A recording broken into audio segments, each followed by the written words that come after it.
भारतीय चुनाव आयोग ने आज 15 अक्टूबर को महाराष्ट्र और झारखंड में विधानसभा चुनावों के साथ बिहार की 4 विधानसभा सीटों पर उपचुनाव के लिए अधिसूचना जारी कर दी है।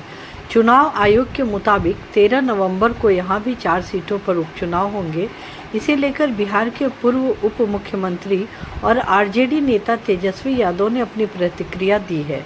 झारखंड को लेकर उन्होंने कहा कि कौन कितने सीटों पर चुनाव लड़ेगा ये कुछ देर में स्पष्ट हो जाएगा।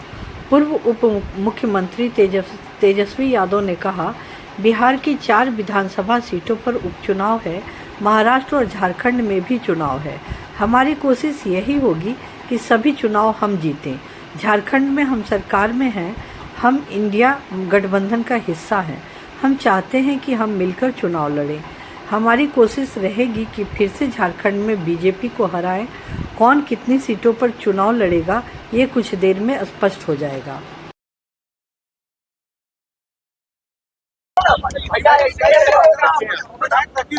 बाई इलेक्शंस के और जनरल इलेक्शन का घोषणा हुआ है और झारखंड का 2 फेज में हुआ है और महाराष्ट्र के 1 फेज 13 और 20 तारीख को चुनाव और साथ ही साथ जो बिहार की जो 4 विधानसभा है उसका चुनाव।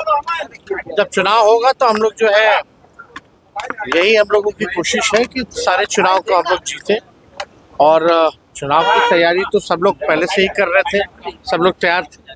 अब जब घोषणा हुई है तो हम तो प्लेन में बैठे तभी पता चला हमको, तो उसमें सारा क्या क्या डिटेल्स वगैरह है, डेट्स क्या है।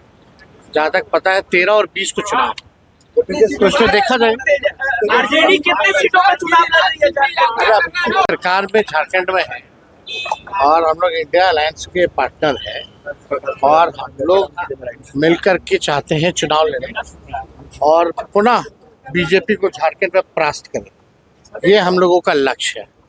बीजेपी को हराने के लिए हम लोग चाहे पूरी तैयारी हो, वो हम लोग जो है हर चुनाव में हम लोगों की रहती है, लेकिन अभी कौन कितने सीटों पे लड़ेगा आपको लगता है कि थोड़े दिन में ये क्लियर होगा। आप यात्रा पे निकल रहे हैं, शिवराज सिंह भी यात्रा पे जा रहे हैं और हिंदू को जगाने जा रहे हैं। आप भी यात्रा पे निकल रहे हैं। बिहार में यात्रा की सियासत हो रही है। यहाँ सोया हुआ कौन कह रहे हिंदू सोच है? ये सब शिवराज सिंह जी केंद्र मंत्री है ना। अब मोदी जी ने मंत्रालय में कोई केंद्र मंत्री का कोई काम तो होता नहीं है।